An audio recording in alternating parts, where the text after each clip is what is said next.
আসসালামু আলাইকুম। আমরা তো সবাই টেনশনে ভুগতেছি ভাই। কি ভাই? প্রচুর টেনশন মনে, দুঃখ। কোনো দুঃখ করার কোনো কারণ নেই।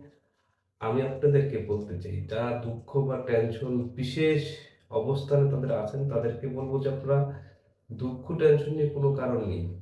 আপনাদের একটা আমি টিপস দিয়ে দিচ্ছি, এই টিপসটা আপনারা সবসময় ফলো করবেন। যদি টেনশন আসে, জিকির করতে থাকবেন। জিজ্ঞেস করতে থাকবেন। আর যদি কোনো ধরনের বিশেষ সমস্যা হয়ে যায় তাহলে আপনি একটা সবচেয়ে কাজ করতে পারবেন। আমার সবচেয়ে বড় মানে এটা দিয়ে আপনি সবকিছু করা সম্ভব।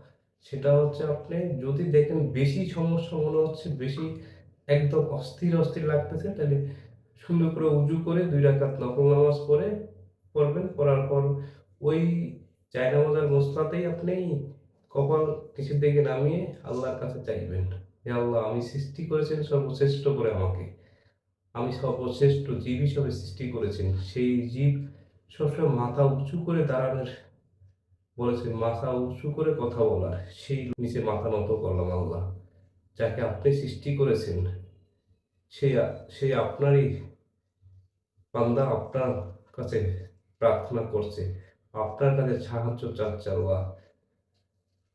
আমার সবকিছু ছেড়ে আমি আপনার কাছে মাথা নত করলাম এবং আমি আল্লাহ আপনার কাছে আমি প্রার্থনা করি যে আমার সমস্ত দুঃখ, আমার সবকিছু আপনি জানেন। আমার কি সমস্যা, কি জন্য আমি এসেছি আল্লাহ আপনার দরবারে, সবকিছু আল্লাহ তাআলা জানেন এবং আল্লাহ তাআলা সবকিছু বুঝতে পারেন। তাই আপনাদেরকে বলব, আল্লাহর কাছে প্রার্থনা করেন এবং ওই সিজদাই আপনাকে সবকিছু থেকে মুক্ত করতে পারবে। ওই আল্লাহ তাআলা সর্বশক্তিমান, যার সৃষ্টি করেছে পুরো পৃথিবী, তার কথা ছাড়া ওই পৃথিবী কোনো কিছু চলে না।